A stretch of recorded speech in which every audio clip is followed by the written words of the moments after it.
And welcome to the Kupferberg Holocaust Center. My name is Arthur Flug. I'm the executive director, and we are delighted to have you here. Please make sure you have your picture taken. And the reason I say that is this is proving to be a historic event. This is the second time that a college in the United States has had a program dedicated to the Korean comfort women. And last time we did it, we had 2 women. Sadly, this time we had 2 women, and the sad news is one of them, Il-chul Kang, who was getting on the plane, was not feeling well, and the doctor said, "You're not taking a 16-hour flight." So we have Aksun Il to take her place, and we're delighted to have you. Even more exciting news, and this is basically for my interns. The interns who were here this year and the past year had the very good fortune of meeting Dr. Jimin Kim as their instructor, who really opened up their eyes to this program, what took place, and helped them with their interviews. Dr. Kim really wanted to be here today, but she said, "I have a choice," and she said, "You tell me what I should do. I just gave birth Monday to a 6.5-pound girl, Allison, and I will pass the picture around later. I have it right here. A beautiful 6.5-pound baby girl." And I said, whenever it comes to a choice between family and your job, take your family. And she said, "Yes, thank you." So she sends you all her best. We could not have had this event or this experience on the campus without the assistance and ongoing daily support of the people from the KACE, the Korean American Civic Empowerment Group. And I'd like to call the president of that group, Dong-Chung Kim, to please come up for some words of welcome.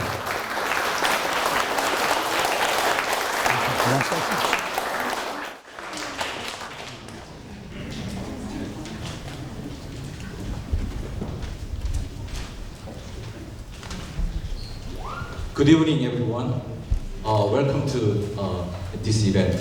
I'd like to thank Kupferberg Holocaust Center, Queensborough Community College, the House of Sharing, honorable dignitaries, and all guests who were able to find time to join us here tonight. Also, there are 4 people that I'd like to recognize. We have 3 guests from South Korea. Ms. Oksun Lee, the survivor, the Shingon An, president of the House of Sharing, and Ms. Jung-suk Kim, executive director of the House of Sharing, and simultaneously interpreter Ms. Hyun-jung Kim is from LA. The Kupferberg Holocaust Center and Korean American Civic Empowerment have been running many programs on the comfort woman issue. For several years now, in 2011, we successfully hosted the art exhibition with Mr. Steve Cavallo and the meeting of comfort women and Holocaust survivors to support the 10th Wednesday demonstration in South Korea. From 2012, we have been teaching students about comfort women and human rights through the Asian Historic Justice Internship. For last 2 semesters, we had 20 interns. I believe the interns will be our supporters for the issue for next generations. Every year, we create events to bring justice to the comfort woman survivors and to ask Japan to the right things. However, what we hear from Japan is totally opposite of what is expected. Many prominent Japanese leaders, including Prime Minister Abe, are continuing to deny and sidestep the comfort woman issue to avoid its responsibility for the survivors. The Kupferberg Holocaust Center and the Korean American Civic Empowerment will continue to educate about comfort women until Japan officially apologize and accept responsibility for its crimes. Once again, I'd like to thank you all for joining the fight for the justice for Kupferberg. Thank you. I have it. Thank you very much. And now I'd like to introduce the person who really has given us, the college's tremendous support, both in staff and in financing and in attitude to do this program, Dr. Diane Cole, the president of Queensborough Community College.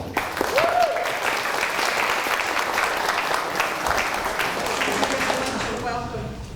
So many of you have been here before. It is my honor to be with the survivors of the Holocaust, and especially with our special citizen of the world, Ms. Bok Sun-Yi. Thank you so much for being here and helping us to educate not just our students, but the world about the atrocities that you experienced. The Kupferberg Holocaust Resource Center is a place of remembrance and education. And it's our privilege at Queensborough to host this wonderful facility, but more importantly, the program, the educational programming that it brings throughout the city, the country, and now the world. Our students who participated in the Asian Social Justice Internship are very powerful speakers on behalf of the survivors, of the comfort women who have endured just not the atrocities of World War II, but the continuing pain of not being recognized by the people who perpetrated these terrible acts. The faces of the women, as you can see, are on the wall, some of the women, and our students will be their voices. Our students themselves come from all over the world, so we know that they will carry the story of the survivors of these terrible events throughout the world as they go forth as citizens of that world. So I thank you, and I thank all the people, KACE, our partners, Dr. Kim, thank you so much. This has been a wonderful experience to collaborate with our community. We're appreciative of the support of our legislators, so many of whom are with us this evening, because they will keep this alive as well. And together, we will ensure that the voices of all the victims will be heard in perpetuity. So I thank you. Thank you, Dr. Cole. Thank you so much. A brief history lesson. For the past 7 years at the Kupferberg Center, we've had an internship program. Every semester, we select between 10 to 15 students who meet with me once a week to get a background in the Holocaust. We have discussions, we do readings, we have films. We have some of the people you're sitting up here, Hanny Liebman and Ethel Katz, two of our outstanding Holocaust survivors who work with our students. And at the end of the semester, each student is required to interview a Holocaust survivor. They are prepared, questions to ask, but no matter how much we prepare them to meet the survivors, they come back shaken. And they usually approach me and say, you know, Dr. Flug, you introduced me to this old guy, because they're in their 20s, so anybody who's 40 is an old guy, so you can imagine if you're beyond 40, you must be ancient. But you introduced me to this old guy or this old gal, and you know what they said they did? And I say, you know, you're making a mistake. I did not introduce you to an old guy or an old gal. I introduced you to someone your age 70 years ago. So understand that. They go back and they come back and they really have been transformed. They become friends with the survivors. They have email with the survivors. They drop in. They will call me and say, I got a call yesterday from a student who's now at Barnard saying, I spoke to Ethel Katz, but I don't have her number. Can you give it to me? And you'll be getting a call. There is that connection. When we were approached by the people from KACE 2 years ago, they said we would want to do an exhibit about the comfort women, and it seemed like a good idea. And so we had an art exhibit, and Steve Cavallo, could you stand up? Steve Cavallo has become the artistic spokesman for the comfort women, and if you see his paintings up there, you can understand why. And so we had an exhibit. The exhibit was one of the most powerful exhibits we had. We had a waiting line of people to get in, and while we just wanted to have it for the months of July, August, and September, we ran it until December.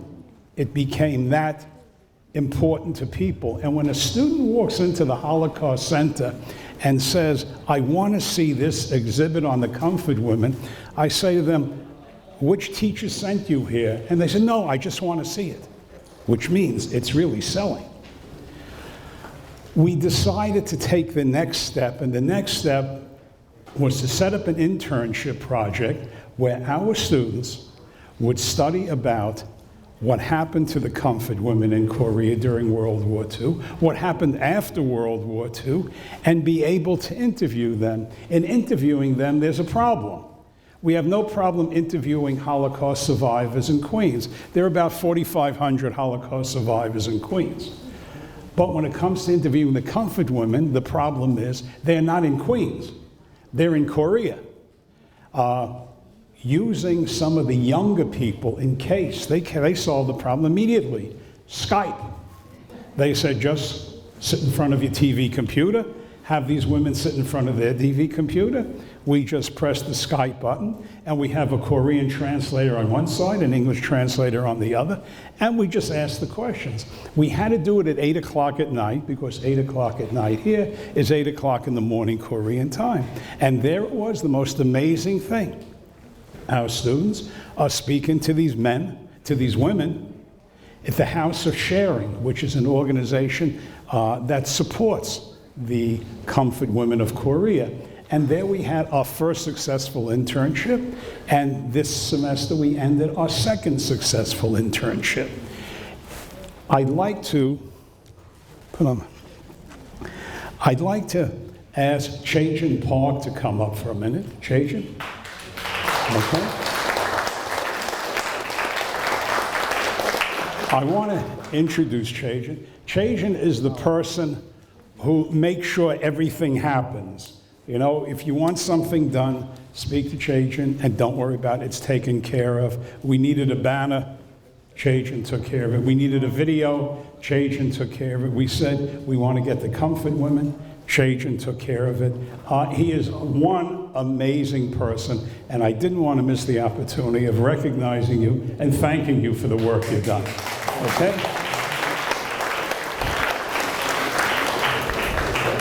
Now, telling the story of the comfort women. They are the most valuable people that we have found, along with our Holocaust survivors, in telling the story of human rights. When I have teachers come in here for training, I say to them, if I had George Washington standing next to me, I could teach the greatest lesson in American history. I would say, George, tell them how you started the country.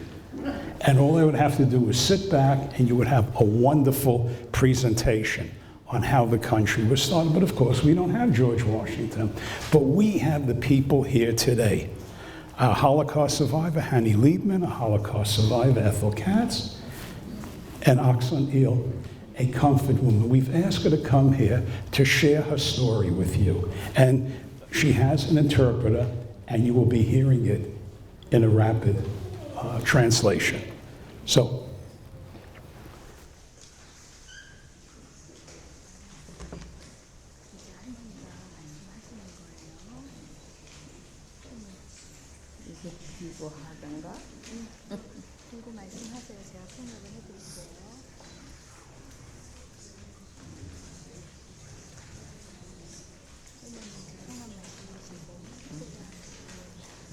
여러분 안녕들 하십니까? Hello everyone. 저를 위해서 여러분들이 계셔주니 너무 고맙고 감사합니다. Thank you so much, everyone, for coming out today to meet with me tonight. 저는 부산구 보성에서 태어났어요. I was born in Busan, Korea. 그래서 16살에 할저를 가자고 하다가 할저를 오고 가슴이 너무 곤란하니까 할저를 못 갔어요. I wanted to continue my education, but then my family was so poor that my family couldn't send me to school. 할저를 못 가고 할저 가려고 15살까지 울다가 할저를 못 가고 일본 놈한테 붙들려갔어요. So I cried so much for not being able to attend school, but instead of attending school, I was dragged by the Japanese military to Kupferberg station. 저는 지금 여러분들이 양부 할머니 양부라고 하는데 저는 양부가 참 듣기 싫어요. You know, people 네. call us so-called comfort women, but I hate that term. 강제로 막 묶어가지고 갔는데 왜 양부라고 합니까? They abducted us. They forcefully took us. Why people would call us the comfort women? 저는 끌려가는 게 다른 사람하고 따요. 그래서 저는 간이 너무 덕분하고 죽으려고 했는데 중국에서 죽으려고 했는데 막 죽기가 싫어 죽지 않고 살아왔어요. There is nothing to be comfortable of being comfort women, and I actually tried to kill myself, but I survived in China and I got to come back. 제가 끌려가는 거는 큰 길에 나갔는데 이런 사람인지 저런 사람인지 몰라요. 그 두 분이 와서 두 사람이 와서 무조건 네 이름이 뭐야? 너 어디로 가니? 문도 없지. 그래서 둘이 접어들어서 하나씩 끌고 가버렸어요. Let me tell you how I was taken away. I was walking on the street in the broad daylight. I don't know if the man was Japanese or Korean. Two men approached me. They didn't ask my name. They didn't ask me where I am going. They just dragged me. They just captured me and took me away. 내가 그날 내가 이름도 안 버리는데 1942년 7월입니다. 7월달입니다. I cannot forget that date. It was in July of 1942. 중국에 도착하니까 7월 29일 날에 오게까 도착했어요. I still remember the day I arrived in China was July 29 of 1942. 그런데 양부라는 게 양부 사람이 갈 때니까 우리는 모르고 갔지만은 양부가 뭔지 양에서 뭘 하는데지 우리 모르잖아요. 나이 어린 게. We were too young. We didn't know what Kupferberg station meant, and nobody knew when we were dragged to the Kupferberg station. But it was a hell. 그래서 그 양부라는 거는 가서 살아보니까 뭐인가 사람 살 데가 못 되고 사람 죽이는 도살장이에요. 우리 한국 딸들이 살려서 다 그렇게 죽였어요. Based on my experience in living in the Kupferberg station, it was not a place for a human being to live in. It was a slaughterhouse. That was the slaughterhouse where so many young girls died. 그래서 거기는 이양터라는 데는 어떤 데가 이 산이는 아무리 가고 싶어도 거기를 못 가요. 딱 일본 군인들이 길 타고 군인들만 들어가지 반대는 못 들어가요. No civilian could use the Kupferberg station. Only the military men and soldiers could come. 그런 데인데 딱 벨트한 군인들만 들어오는데 전 사람이 들어오면 괜찮아요. 그런데 겁이 있거나 장관들이 들어오면 여자들하고 더 싸움을 해요. 그래서 왜 싸움을 하는가? 당신네 하던 대로 안 하기 때문에 말을 안 듣기 때문에 싸움을 하는데 우리가 말 한마디를 할 수가 없어요. 말 한마디만 하면 때리니까 죽으라고 때리니까 때려서 넘어가면 총기라고 칼질하고 전체 한국 딸들 다 있다가 찔러 죽이고 쏘아 죽이고 다 이렇게 죽였어요. 하나도 고기 잡은 게 없어요. So among the soldiers, you know, if the people who came in were in the lower ranking, it was much better.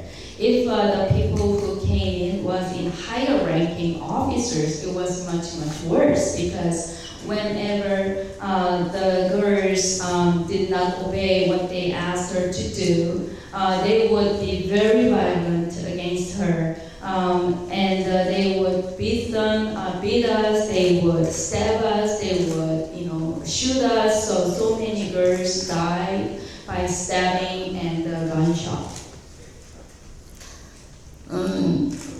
그 이양서라는 게 우리 한국 딸만 간 게 아니고 걔가 있던 이양서는 일본 여자가 하나 있었어요. 근데 일본 여자 하나 있었는데 차별을 두는 거죠. 한국 사람 여자하고 일본 여자 차별을 두는 게 넘어가잖아요.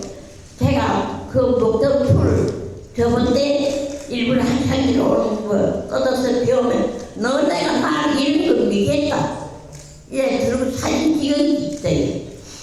근데 전에는 참치 입합에 고기 반찬 먹었지만 우리 이 양반은 닭볶밥 먹어요. 좁쌀밥이 아니면 수수밥, 채는 없고 카네가 제이풀 같은 거 캐다가 삶아서 묻혀주고 배부르기 그것도 배부르기 먹게 주지 않고 조금씩 주니까 걔는 얼마나 고프겠지요. It was not only Korean girls who were adopted to comfort station. There were some Japanese women as well. But then in comfort station, actually, they treated us differently based on the ethnicity.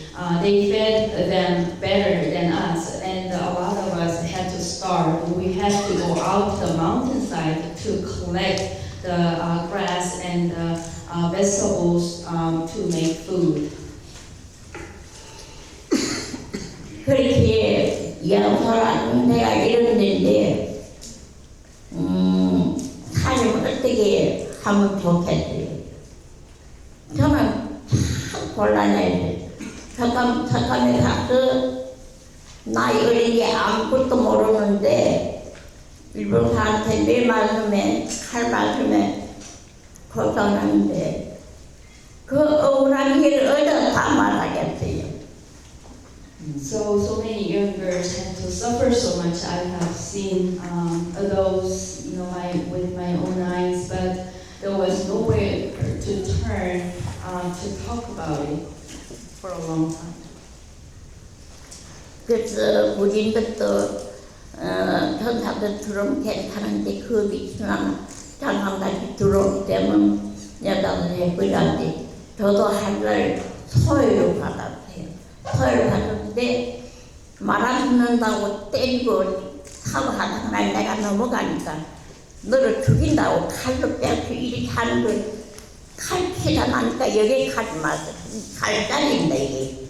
Actually, once one of the officers came to my room and I resisted, and he got really angry and he brandished a knife and he hurt me right here on my arm. 그리 칼 여기 맞으니까 안 죽잖아요. 안 죽으니까 제가 화가 나니까 도망을 가는 거예요. 도망가느라고 문 밖에 나갔는데 길을 알아야지. 중국이 얼마나 넓은데 어디로 가면 일본을 가는지 중국 가는지 한국 가는지 모르는데 비틀비틀 하면서 멀리도 못 가고 조금 가다가 또 끌려서 끌려오는 게 끌려서. I wish I died there and then, but I survived, so I escaped. But when I went outside the comfort station, I didn't know where to go. I didn't know the direction. It was China. China is a huge country, so I was found and I was dragged back to the comfort station. 그래서 붙들려 와서 또 가려는 사람이 때리니까 제가 잘못했습니다. 다시는 안 살아나겠는데 빌어야 되는데 빌지 않고 집에 보내달라고 항의를 하니까 더 때리시오. 그래서 제가 절대 한국을 안 하니까 현병대가 내겨서 현병이 하나 왔어요. 근데 그 현병이 왜 도망가니? 도망가자면 어떻게겠는가 하고. 그때 제가 나이 어려도 그때만 해도 좀 무섭어요. 그래가지고 도망 또 간다고 했어요. 정말 이 가게는 이 도망가는 원인이 뭐인가? 나는 배고프고 춥고 왜 길 가는 사람 강대 그러다가 이런 데서 갖다 있고 이렇게 시키는가? 난 꼭 간다 집에 보내주면 이런 일이 없겠는데 난 집에만 보내달라고 그랬지. So when I was dragged back to the comfort station, they called the military police and they started interrogating me. And they asked me, they asked me to tell them that, promise that I will not run away again, but I couldn't say that. I told them that I want to go home. Why did you drag me here against my will? All I want is to go back home. I am hungry, I am cold, I don't want to be here. So, if I am tied here, then I will try to run away again. That's what I told them. 그래 그 현병은 아주 무섭지요. 일본 현병이라는 거는 권리가 뭐 있는가? 이 사람 죽이고 살고 하는 권리가 있어요. 나 현병이가 내기면 내가 죽을 살 수가 있어요. 그래 그 현병이 때리면서 가정을 받는 거예요. 그래 제가 이러지 말고 나 집에 보내달라고. 네 살아나는 도망가려고 계획한 게 원인이 뭐인가? 난 다른 원인이 없다고. 배고프고 춥고 살 수 없다고. 그러니까 왜 나를 가르쳐 이런 데다 갖다 보이려고 좀 이긴데 난 집에 보내달라고.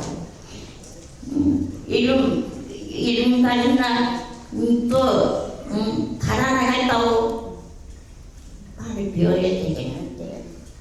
So 갈다리가 아프세요?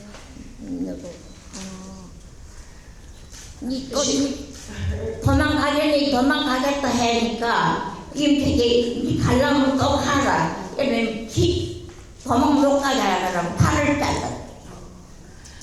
So she wants to show 요거 you the 자르려고 scar on 했는데 her foot. 이 바라에다가 여기 갈다리만 They 남았어요. have forced her to promise that she will never run away again. But then she didn't do that. She was adamant that, I want to go home. You guys cannot keep me here. I want to go home. I am hungry. I am cold. I want to go home. And, they didn't know what else to do, but so they stabbed my foot.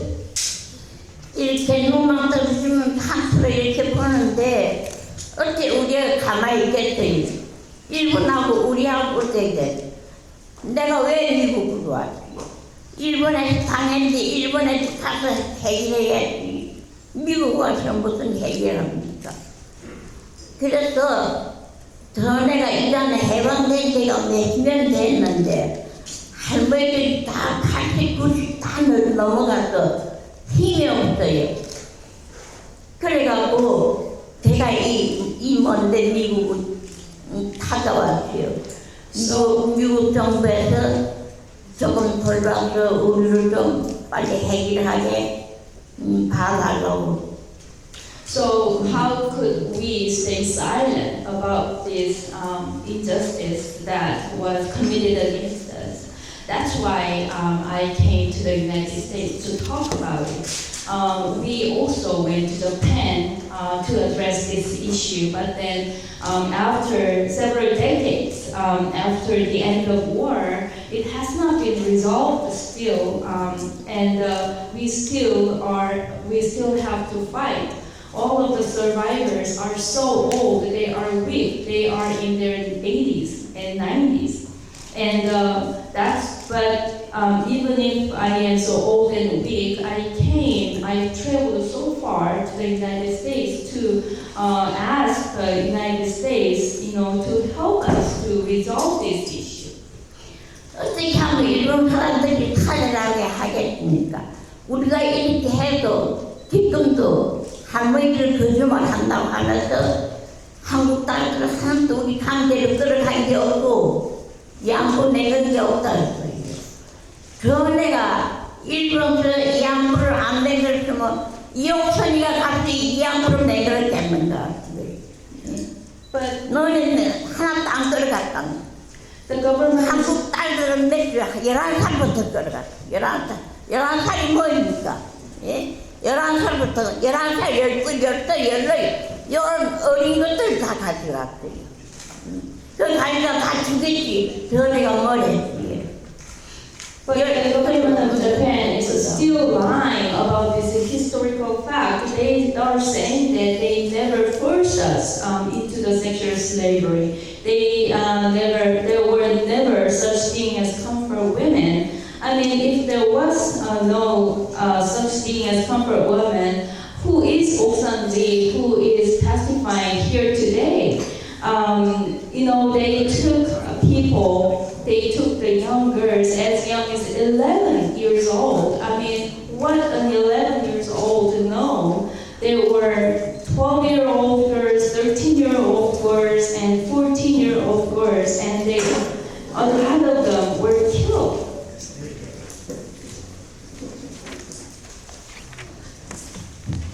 그리고 미얀마 국경지대에서 우리 한국 처마 조건 입은 양부로 30몇 명 집체 학살을 했어요. 이래서 전에가 안 했다고 할 수 있어요. 14살짜리는 어찌는가? 14살짜리는 나이 어릴 때 아무것도 모르는 걸 가져다 놓고 말 안 듣는다고 성실이 안 됐다고 산 사람 세워놓고 칼로 이를 꼬리 째요. 사람을 이렇게 칼을 째서 죽입니다. 그걸 죽여갖고 어찌는가 무도 안 주고 더 큰 길에 차가 왔다 갔다 하고 사람이 왔다 갔다 하는 데다가 그걸 이렇게 갖다 버립니다. 그 시내에 갖다 버린 원인은 뭐인가? 개 뜯어먹으라는 거예요. 개가 뜯어먹고 며칠 접어들면 그 신체가 남겠어요. 그 여자 나 부모가 들어오면 어떻게 하겠는가 이렇게 했어요. In the border of Myanmar, they massacred us. About 30-some women who were wearing the Korean traditional dress were massacred. But then, how can they possibly say that they didn't do it? What happened to one of the 14-year-old girl? She wasn't mature yet. She was too young, and then that was the blame for them to kill her. They made her stand up naked, and they started stabbing her and cut her. That's how they killed her.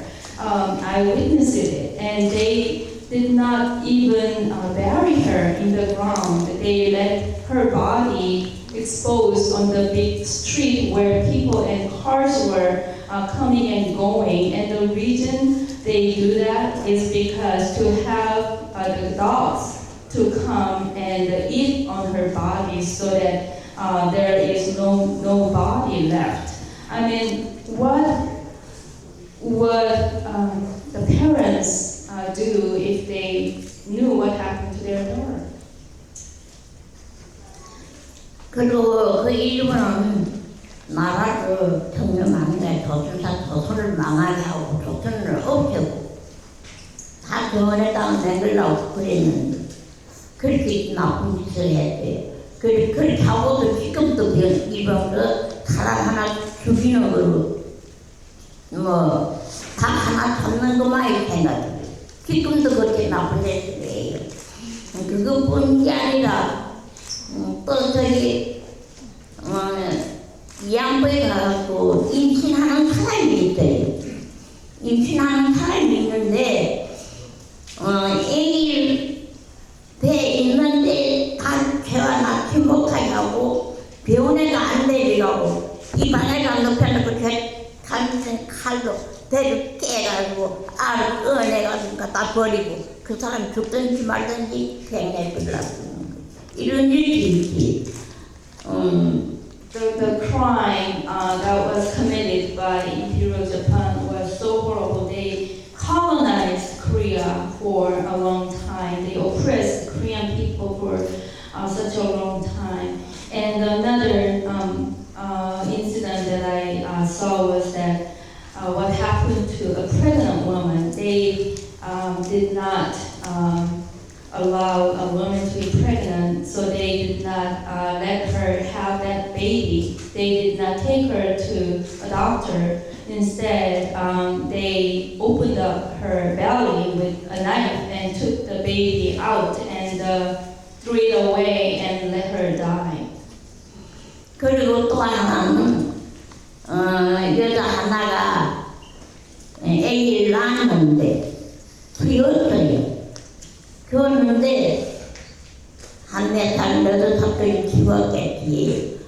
그랬는데 하루에 일본 놈들이 둘이 들어와서 그 여자가 머리를 끌고 가는 거예요. 양까지 키고 끌고 가는데 조그만 아이가 엄마 하면 울면 따라갔어요. 따라갔는데 그 여자로 뭘 끌고 가서 두 사람이 끌고 갔어요. 두 사람이 끌고 가갖고 어디로 갔는가? 우물에 가갖고 그 여자를 우물에 가갔다. 안 들어가겠다는 거 한 놈은 머리를 쥐고 거꾸로 갔다 이거 하나는 다리 쥐고 밀어요. 이렇게 해서 물에다 빠뜨렸어요. 그 우물에 들어갔는데 그 아이가 그 부르면을 돌아다니며 울다가 엄마 부르며 울다가 아무리 울어도 그때 집에 들어가더니 그때 아이가 4살이 있었어요. 요만한 책장을 하나 가지고 와갖고 거기에 올라서갖고 그거 올라서니까 구름을 비우죠.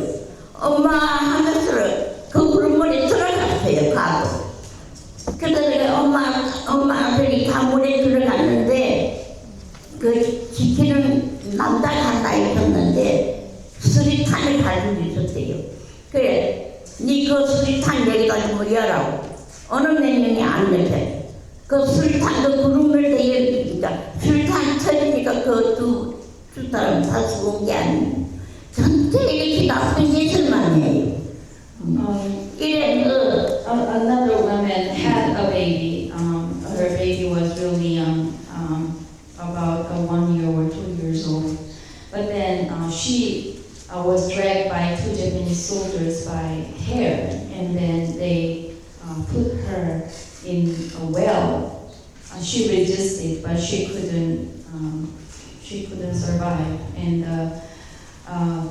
survived the 2 men who were trying to put her into a well upside down. So the baby were crying, looking for mom, and the baby went home and dragged a box, an empty box, and he also jumped into the well looking for mom, and another Japanese soldier had a grenade, and he was ordered to put the grenade into the well, and that's how the mother and son died. 그렇게 해놓고 지금 와서는 하나도 안 그랬다고 하니까 얼마나 이게 억울합니까? 우리가 이런 나이 먹어서도 이제 오늘 죽겠지 내일 죽겠지 모르겠는데 이 한 끝에 와서 누구에 와갖고 좀 돌봐달라고 어디 가면 여기까지 왔겠습니까? So 어떻게 생각해도 우리 할머니들 조금이라도 살다라도 더 살게 좀 도와서 빨리 해결해달라고 해주세요. 우리 할머니들이 다 죽기를 기다리는데 다 죽어도 이 문제를 해결해야 됩니다. 우리 할머니들이 다 죽습니까? 다 죽진 않지만은 죽어도 이 문제 해결해야 돼요. 왜 이 문제 다 죽었다는 얘기라는 거. 우리 역사가 들어진 나이 때문에 우리가 다 죽어도 이 문제를 해결해야 된다는 거. But notwithstanding all these witnesses and the testimonies, the government of Japan is still denying what had happened. Think about it. I am so old, I am so weak, but please consider what would be the reason for me to make this long and arduous trip. It is to plead with you to help us resolve this issue as soon as possible, because a lot of the survivors are passing away one by one, and I don't even know if how long I would live. The government of Japan is waiting for us to all die out, and even if we all die, then still it has to be resolved. I mean, I will not die until it is resolved, but because it is the history, it is what actually happened. But I beg you, please help us to resolve this issue. Thank you. Thank you. Can I have the mic, please? Thank you. Oksana, thank you so much. Listening to her, it's a story I've heard before, but it always gets me. It always splits me wide open when I hear that. I want to share one thing with you that I've only shared with one or two other people. Last year, when Aksan Il and Ilchul Kang were here, we were invited to Columbia University by the Korean American Association to do a presentation on the work we were doing with the comfort women. And I drove up with Hanny and with Ethel. I was the chauffeur. And I drove them up. We're up to Columbia. Hanny and Ethel lost entire families during World War II simply because of their religion. Entire families. They both walked out as orphans. And on the way up there, the two of them are talking about Aksan Lee and Ilchul Kang, and they say, and Ethel said it, and Annie said, yeah, you're right. Ethel said, I can't believe anybody could suffer that much. Now, this is someone who saw her entire family killed in front of her. And her reaction was, I can't believe anyone could suffer that much. The fact that we have only 58 comfort women left in the world becomes a challenge for us. And we've answered that challenge, and I was not aware of how successfully we answered that challenge. We have, well, the students sort of get upset when I say this, but I tell them they're not interns, they're insurance policies. Every intern who interviewed a Holocaust survivor not only had to do their story, and who interviewed a comfort woman that had only become familiar with this, but they made a promise to each person they spoke to. We got a very strict ceremony. You stand up, you take the person by the hand, you look them in the eye and said, I promise I will never forget you. I will tell your story to my friends, to my family, to everyone I possibly could. And we guarantee to her, and we guarantee to what Aksan Il said, that who's going to pick up the fight? And the people who will pick up the fight are the interns. I'd like all the interns here to please stand up to be recognized.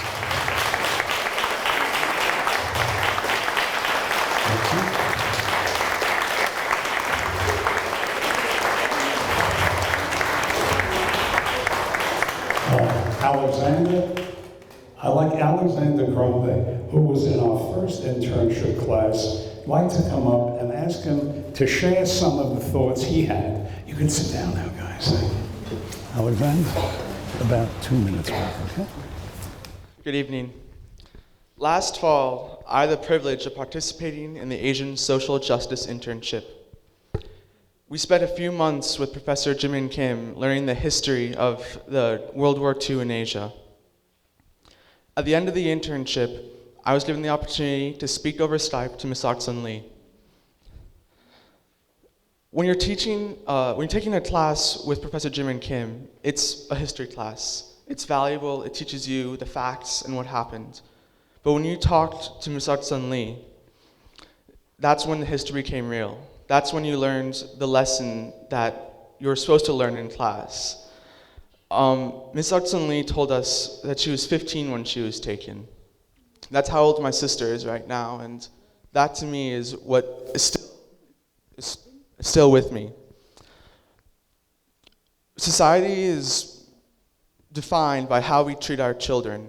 And when she was 15, she was taken and she was raped and she was treated like a sex slave. For me, that took the history class and that brought the history into the now, and that taught me that I couldn't forget her and that I had to pass on what she taught us to the next generation to prevent this from ever happening again. Thank you, Ms. Aksun Lee, and thank you for coming. Thank you, Alexander. Another intern that come up, Wei Wu Lee, would you please come up?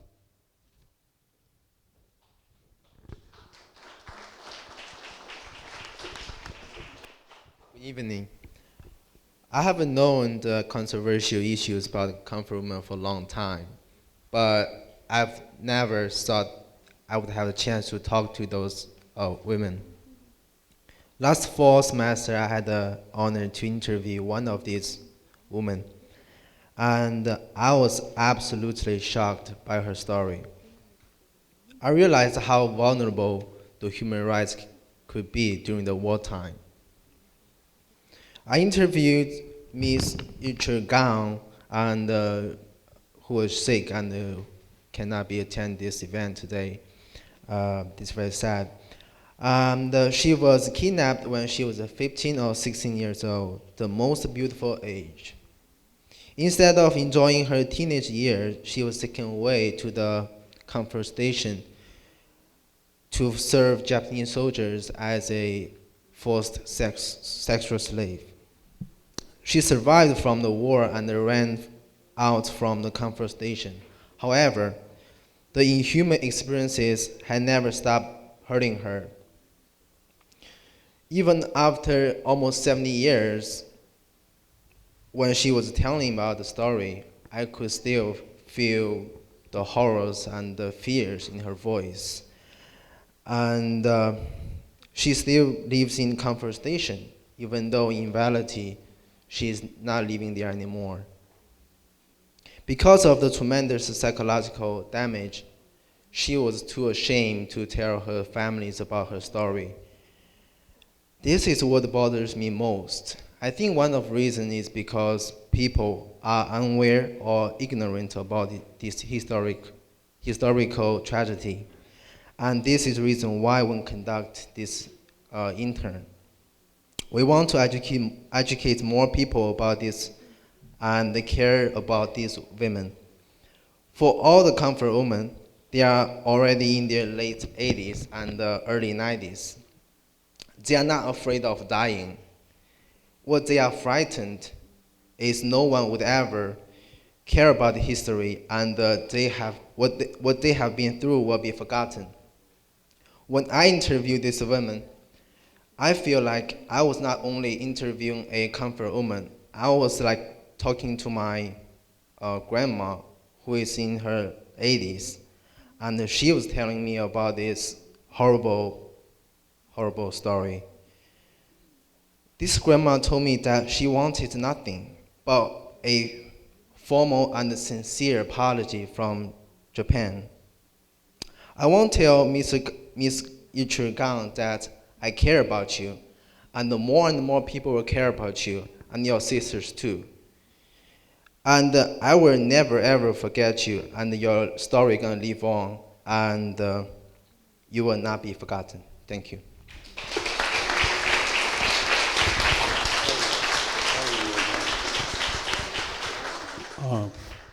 Mr. Renard, would you like to come up? Our interns express this story in many ways. You just heard two interns speak very eloquently, and when we first met them, they didn't have that eloquence. We're going to see another intern who's telling the story in quite a different way. Hey everybody. So I'm kind of terrible telling stories verbally. So what I did was, when I was presented with this internship, I was given an opportunity to tell my story artistically. So I took the chance to actually come up with something that would be similistic to the story that I was told. Now, each of the comfort women, they felt kind of shameful which is why they didn't tell their families anything as they were growing up. In my painting, I should go stand next to it.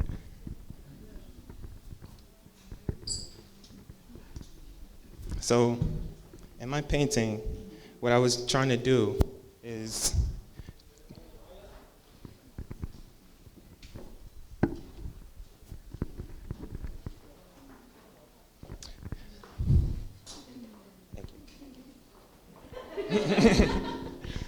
so in my painting, what I was trying to do is show one side as they were younger in the dark shadows because they was pretty much hidden.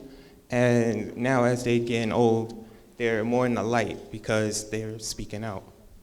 I didn't put a mouth because throughout all these years, they had no voice. So their stories really wasn't heard of and they're still being rejected and denied. It's pretty much my view, my way of telling this story.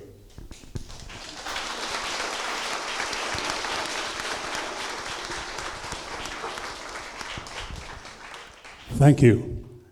And now for the last intern we have speaking today, Fuzia Sanai, would you please come up?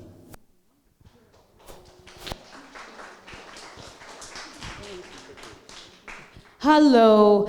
I'm honored to stand here before you to speak about the treacherous but brave plight of these comfort women.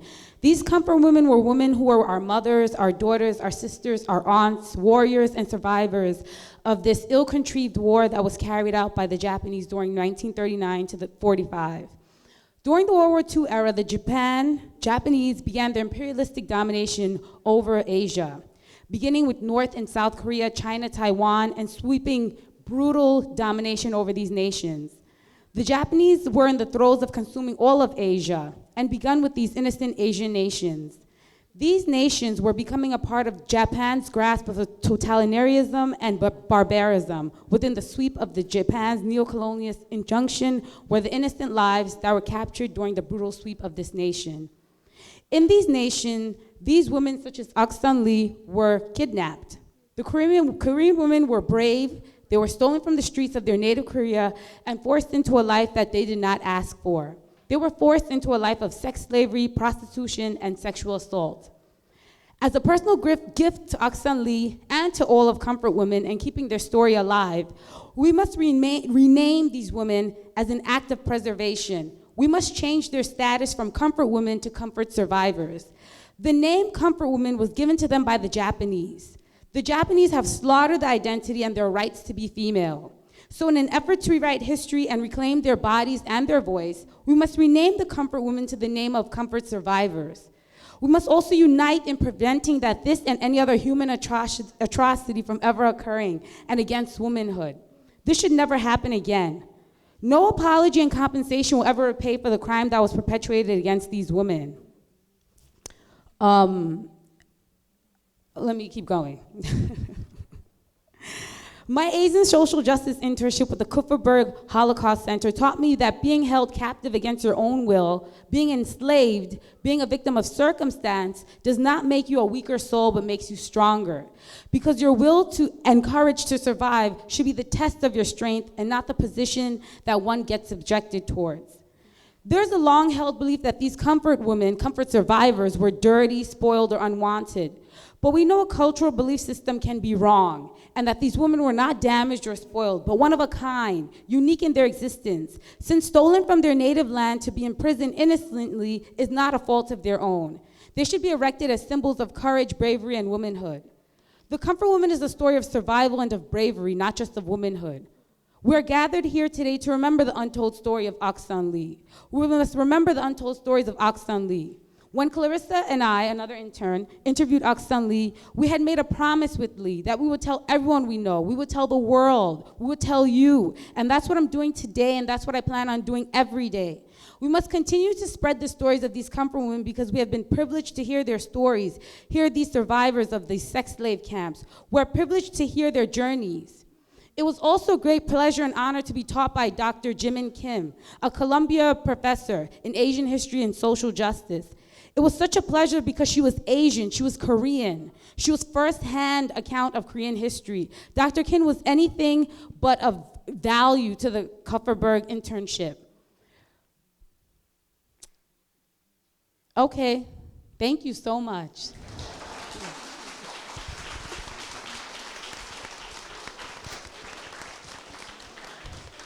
The great pride I take is that these students were not at all talkative when they came in. They felt, I have to get up in front of a class and give a presentation.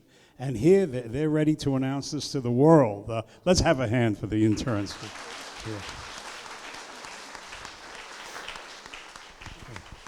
We make sure that these people are not forgotten, and there's always a formal ceremony we have of presenting them with a form of recognition. And I'd like to ask Dr. Call to come forward, please.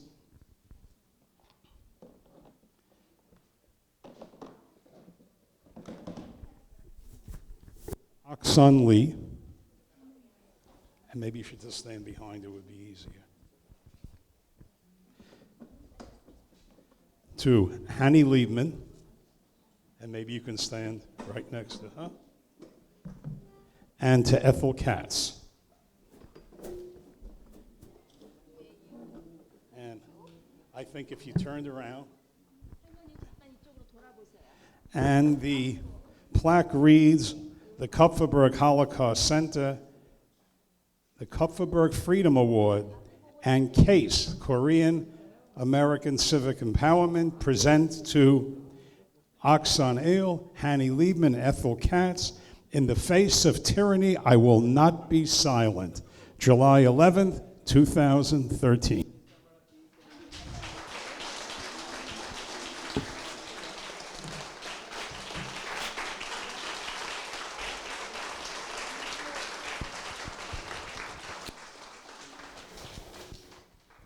Okay, thank you.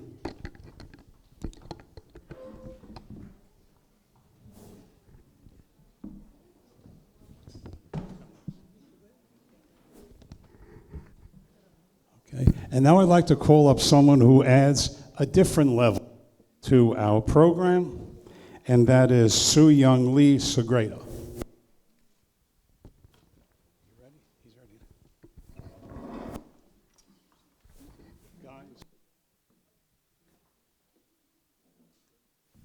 It is in such strange ways these women meet.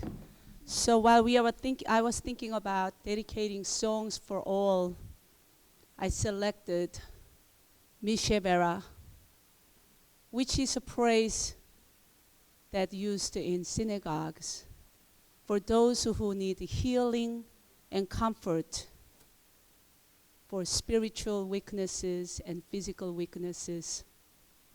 And second song, Arirang, is most well-known Korean song. And both the songs are translated in English, so it will be self-explanatory. And I will be singing with my own CD. So we'll be women singing songs to other women.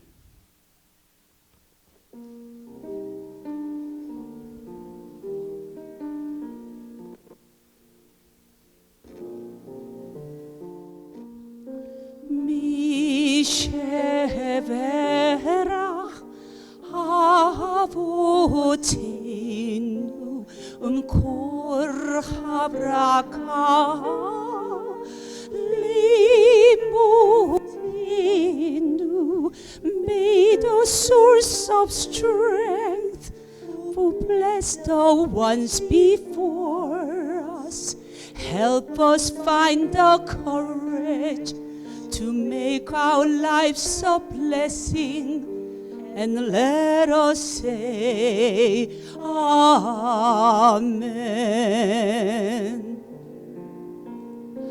미쉐베라 이모티누 콜하브라카 Lavutinu, bless those in need of healing with a few ashlema, the renewal of body, the renewal of spirit, and let us say Amen.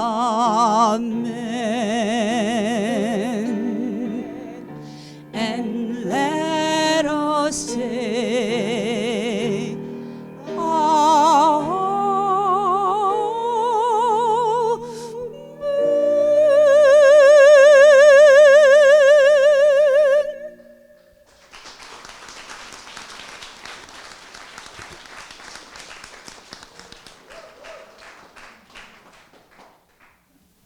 Koreans do not used to know how to say I love you. And this is how we say I love you in Arirang.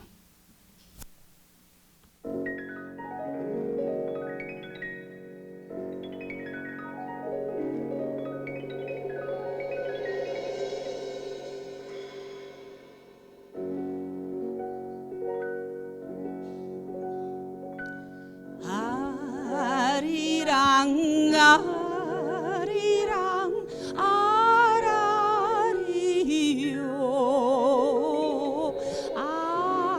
Arirang, 고개로 넘어간다.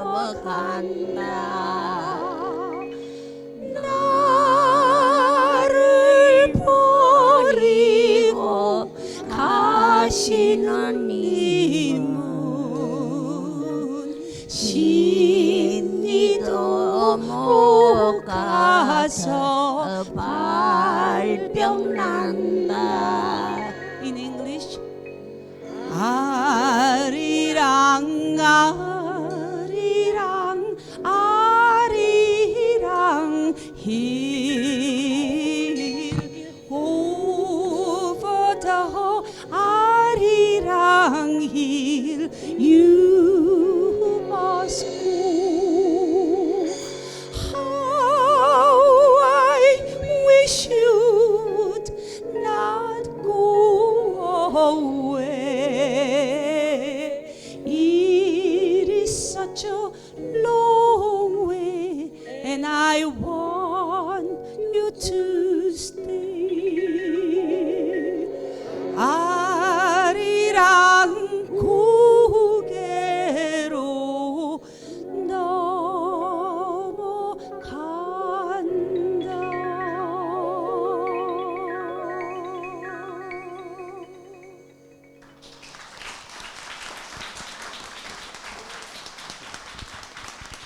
Thank you very much. One of the several blessings we have working with this group is that so many people who are in leadership positions have come forward to help us. I'd like to call New York State Assemblyman Ron Kim. Please come up.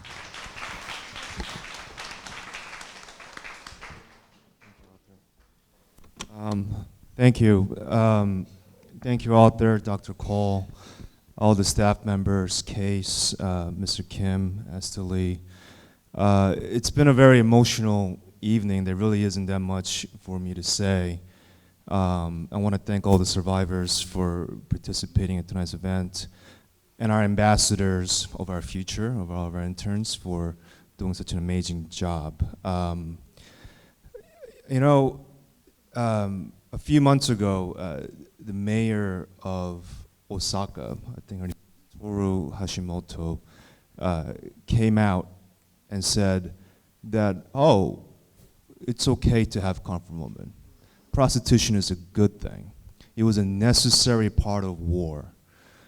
And whenever we have a person of power, come out from one of the most powerful democracies in the world and make a statement like that. And it went viral. About 1 million people retweeted the whole thing, and just it went viral overnight. It sends a statement that even now, prostitution is okay. Even now, that abusing women is acceptable. And that statement alone took us back decades. And that's why what we're doing here is so important and germane to what's going on now in terms of human rights and protecting our women. And I want to thank the survivors and our grandmother for traveling all the way from Korea and to being such a strong fighter for this issue.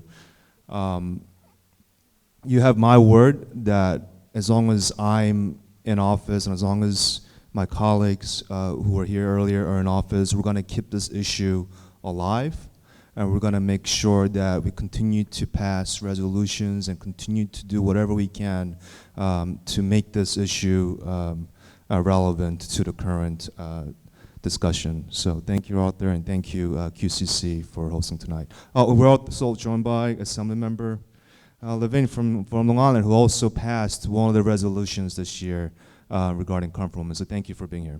Yeah.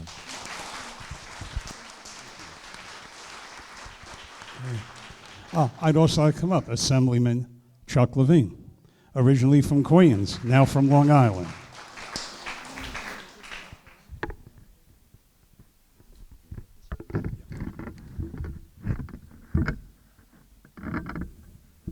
Arthur, thank you for what you do. Thanks to Queensborough Community College for what it does. Thanks to CACE. Thanks to the House of Sharing. Thanks as well to the wonderful Kupferberg Center. Thanks to the interns. Your outstanding dedication and the dedication of each of you here this evening to honoring those poor souls, those poor women who suffered such brutality at the hands of the Imperial Japanese Army is truly moving. And as we have learned this evening, it wasn't just Korean women, it was women from each and every part of the world that was occupied by the Imperial Japanese Army. And today we can say, how did that happen? And especially for a lot of younger people, how did that happen? What was the mindset that could have led to such cruel, cruel conduct? It's important for us all to recognize and to remember that the psyche of the Axis powers, the psyche, the philosophy, the belief, the essential belief of the Germans and of the Japanese was that they were superior. They were supermen. They were the Übermenschen. And everyone else was an Untermenschen, was of lesser value. And as long as anyone believes that one person, one nation is inherently superior to any other person or any other nation, it becomes easier to brutalize. It becomes easier to rape. It becomes easier to murder. It becomes easier to attempt to annihilate. So this is a very moving ceremony this evening. And I want to say that Mike Stinson from Congressman Israel's office is here participating as well. Israel sends his very best regards, as does our former colleague, Congresswoman Grace Meng.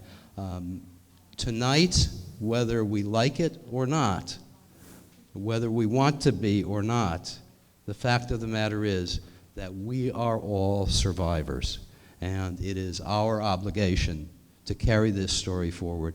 I'm truly honored to be here this evening, and I sincerely thank you.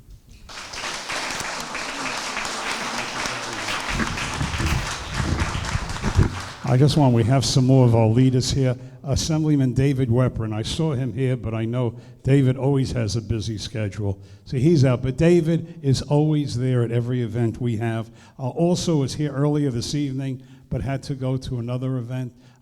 newly elected Assembly woman Nili Rosick. She comes here with tremendous credentials in that her mother was a Holocaust survivor. And as soon as she got elected, I think I was either the second or third person she called, said, I want to meet with you. And that really says something, since I'm not a fundraiser. Okay. Secondly, Peter Koo is offered another event tonight. His chief of staff, Jim McClellan, was there. Peter, from the very, very beginning, has been behind us. When I told him the story of the Comfort Women, I immediately had a city council allocation that year, and it was just outstanding.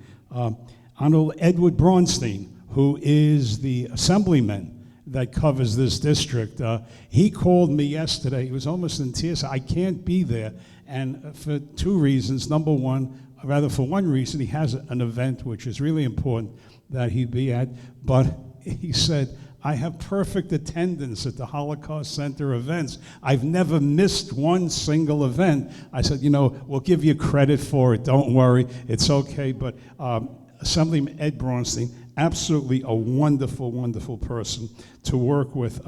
Grace Meng, I got a call from Grace Meng this morning saying, I can't do it. I'm in Washington, D.C. We have votes tonight.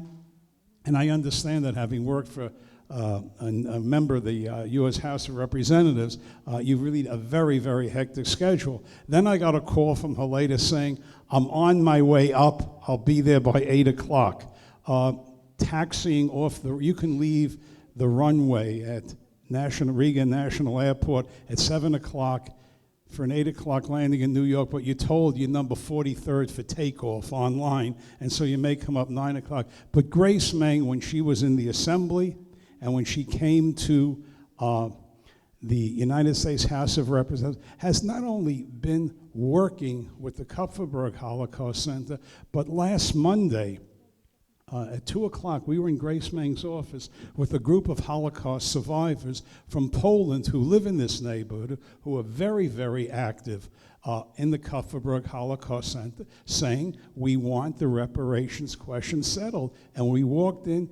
She spoke of the reparations question as though she was on it her entire political career. And as another person I would like to have recognized. Gladys Yan, I'd like you to come up, the Office of Chinese Americans of Long Island. Do you hear? Here you are. Very important women in supporting us. Thank you. Good evening, everyone. One of the greatest human rights violation we heard tonight from Ok Song Lee. You have those who say that these women were treated badly, or that most of them were, and sadly, there are those who say there are no proof of these human rights violations on women during World War II. The truth is, many comfort women perished during the war. Many survivors, because of sexual trauma, were left infertile or had a sexually transmitted disease. Many committed suicide. Some survivors were so ashamed of their experience that many never returned to their homes. And for those who did, they were rebuffed, ostracized, and rejected by their own family for something beyond their control. Of the over 200,000 women forced into wartime sexual slavery, each year there are fewer survivors left around the world. And we need to continue to be a voice for justice, for those lost lives, and for those survivors who are still waiting for a formal apology from the Japanese government. There are recorded records of American military personnel accounts of how they found comfort women and forced laborers massacred and buried in mass graves when the Japanese units were retreating. They just slaughtered and left, cold and brutal.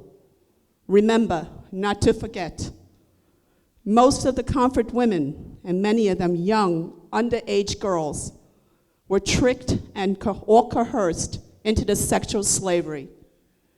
This in itself should give you a hint of how wartime comfort women were treated by the Japanese Imperial Army. These women were treated as objects, not as human beings.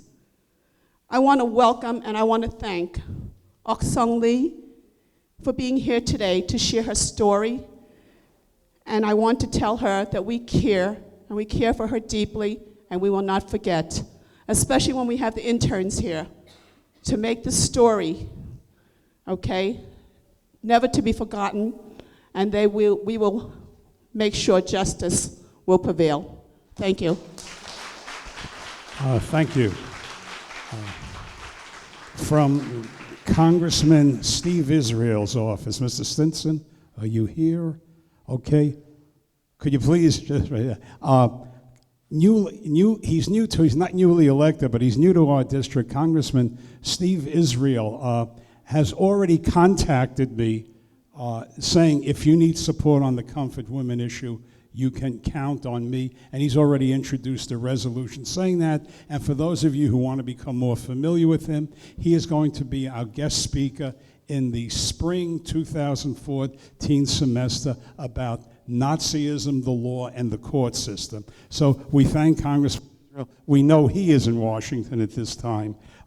Last person I'd like to introduce before we have our closing is Steve Cavallo. Steve Cavallo is the artist. Steve Cavallo has taken the saying, a picture is worth 1,000 words, and given it true meaning, because people who see his artwork never forget it. And for the closing, I'd like to call back Soo Young Lee for our closing. Actually, there is a technical difficulty, so I changed my song, but it is most appropriate because you came all the way here from Korea and you need American government's help. And you have lost your families, but you continue to go on because of other people's friendship. So we do not stand alone. We do lean on each other's shoulders. This is for all those support to you, and financially, mentally, emotionally, and the history continues, so youth can able to later on tell the stories their way.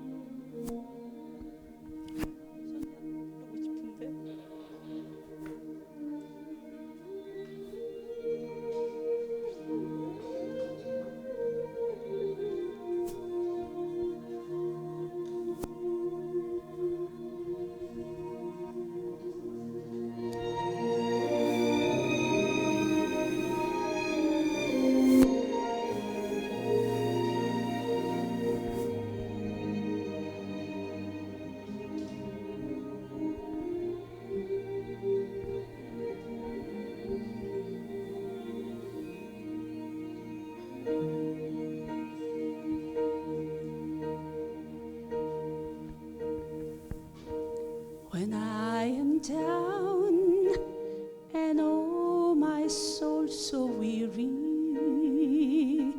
when trouble comes, my heart burden be, then I am still wait here in the silence until you come and stay a while with me. You raise me up so I can stand the mountain. You raise me up to walk on stormy sea. I am strong when I am on your shoulders.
You raise me up so I can stand the mountain.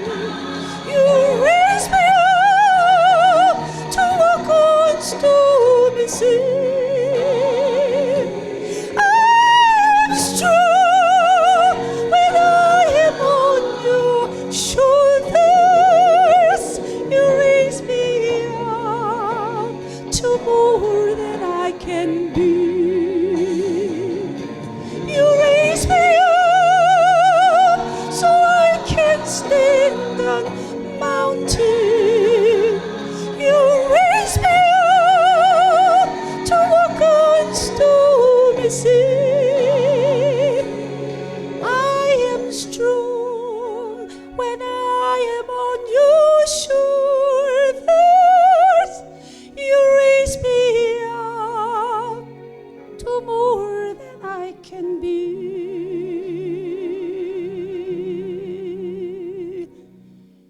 You raise me up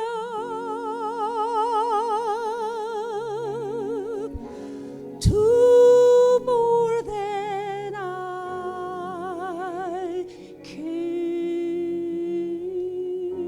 be.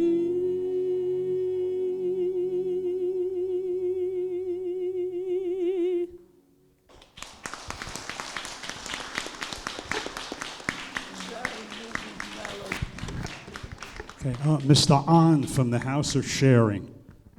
Mr. An? Okay. This is the man who was in charge of the House of Sharing, and we just asked him to say a few words. 예, 안녕하십니까. 저는 그 한국 그 나름의 집에서 온 안신권 소장입니다. 만나서 반갑습니다. Hello everyone, nice to meet you. My name is Shin Kwon-an, the president of the House of Sharing. I traveled from Korea to meet you. 먼저 이렇게 역사적인 공간에서 또 역사적인 증언을 하게 된 또 이렇게 만남을 한 이런 기회를 주신 홀로코스트 센터에 너무 감사를 드리고 또 우리 할머니는 이번에 그 두 번째 증언을 하시거든요. 또 바쁘신 와중에 이렇게 많이 참석해 주셔서 너무나 고맙습니다. I'd like to thank you all for having this historic event in this historic building and for giving us the opportunity to host the 할머니 to speak about her experience. 네, 그래서 원래 그 강희출 할머니도 같이 오기로 했는데 할머니가 이제 인천공항에서 이제 그 혈압하고 당 쇼크 오셔갖고 비행기를 타지 못하고 다시 돌아갔습니다. Actually, another 할머니 일출 Kang was supposed to be here with us tonight, but then she had hypertension and she had diabetes problems that got worsened. So she actually came to the airport, but she couldn't come with us. 네, 그래서 너무나 죄송하고 우리 그 이옥순 할머니가 홀로코스트 센터만 오면 힘이 펄펄 나시는 것 같아요. 예, 식사도 너무 잘하시고 또 너무 잘 걷고 그래서 정말 이 홀로코스트 센터하고 잘 인연이 맞는 것 같고 너무나 좋아하시는 것 같습니다. But it looks like our 할머니 옥선 이 seems to be more energized whenever she makes a visit to New York, the Holocaust Museum. So I am really happy to see that. 오히려 젊은 제가 시차 적응이 안 돼갖고 빨리 집으로 가고 싶은 그런 심정입니다. I am much younger, but I am very much jet-lagged, unlike 할머니. 네, 그래서 뭐 짧게 나름의 집 소개만 짧게 좀 하면은 저희 나름의 집은 이제 그 일본의 그 전쟁 그 침략으로 이렇게 그 강제로 끌려가서 일본군의 성노예를 강요당했던 피해자들이 생활하는 공동생활시설입니다. So just briefly, let me introduce what the House of Sharing is. It is a house where we host the 할머니es who have been abducted by the Japanese military during the Korean colonial era to serve as sex slaves. 네, 그리고 이제 잊혀져 가는 일본 전쟁 범죄를 고발하고 더 나아가서는 이 문제 해결을 위해서 일본군 성노예를 주제로 한 일본군 위안부 역사관도 함께 운영합니다. So we are very active in letting the world know about what had happened relating to the sexual slavery, and we have the historic museum on the site where the House of Sharing is located. 네, 그리고 할머니들이 당시 한 20만 명이 끌려갔었는데 지금까지 이제 한국 정부에 신고하신 분들은 238명, 지금 생존자는 59분.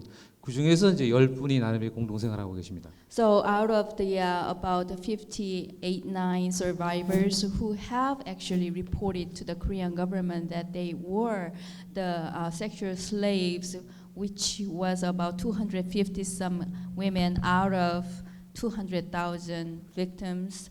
So 10 할머니es are living in the House of Sharing as of now. 그리고 제일 나이가 많은 분이 92세, 제일 적은 분이 84세. The 할머니 이제 oldest 87세. 할머니 is 92 years old, and the youngest 할머니 is 84. The youngest is 84. She is 85. 네, 그래서 이렇게 그 피해자들이 생존에 있음에도 불구하고 일본이 그 피해 사실을 부정하고 더 나아가서는 침략의 역사를 부정하는데 할머니들이 돌아가시기 전에 반드시 이 문제는 해결돼야 되고, 또 우리 같은 또 피해자로서 이 홀로코스트 피해자와 일본 군주함의 역사 피해자를 통해서 또 다른 인권을 생각하면서 다시는 그 전쟁이 없어야 되고 더 나아가서는 이런 피해자가 발생되지 말아야 된다고 제가 말하고 싶습니다. So, despite the fact that survivors are still here, the government of Japan is still denying the fact. So, I want to say lastly that along with the survivors from the Holocaust, with the victims of the Holocaust, we must go forward, to realize the justice for these victims and survivors. 이사 그러지 마시고 오늘 그렇게 사회를 보신 아서 박사님한테 감사드리고. Thank you so much, and thank you especially to the Dr. Arthur. 예, thank you. 네, 그다음에 그 시민참여센터 여기 와 있는데 그 모든 경비를 또 시민참여센터에서 이렇게 경비를 부담해서 할머니도 오게 됐거든요. 그래서 이 자리를 그래서 시민참여센터도 감사의 I 말씀을. also want to thank the Korean American Civic Empowerment for being to make it happen. Thank you so much. 예, 감사합니다. Thank you. Thank you for those kind remarks. There's a Korean statement I know, Yashakoach. You will know what that means. I also like to introduce, just to be recognized, Esther Lee from KACE, Sulia Chen from OCA, Mark Kupferberg, always a supporter, and lastly, someone I call an eternal friend of the Kupferberg Center, who said he'd only speak for a minute, David Weprin. I brought my own mic to save about 5 seconds. It's great to be here with President Diane Bova-Call and Dr. Arthur Flug, and I want you to know that this Holocaust Center, this college, is really a pioneer in this movement, in this effort to have justice from Japan for the girls that are survivors of this terrible, terrible tragedy. And we will not give up in government, and we have to expand that coalition to see that justice is done by the Japanese government. And one of the wonderful things about the Holocaust Center right here at Queensborough is that they recognize Holocaust of different kinds as well, and tragedies and genocide that has taken place in many, many different cultures and communities. And that's wonderful. And it's really appropriate that's right here in Queens, the most diverse county in the most diverse country. But certainly the most diverse state in the most diverse country. So Queens County alone and Queensborough Community College is represented by people from over 200 different countries. So again, I want to thank you for this wonderful program, and I want to say to our survivor that we will not give up, and we will be continuing to fight so that justice is done. Thank you. Thank you, David. I want to thank all of you and to show you what a multicultural group we have here on campus. We have refreshments, We have knishes and kimchi. So please, go ahead and enjoy yourself, and thank you for coming.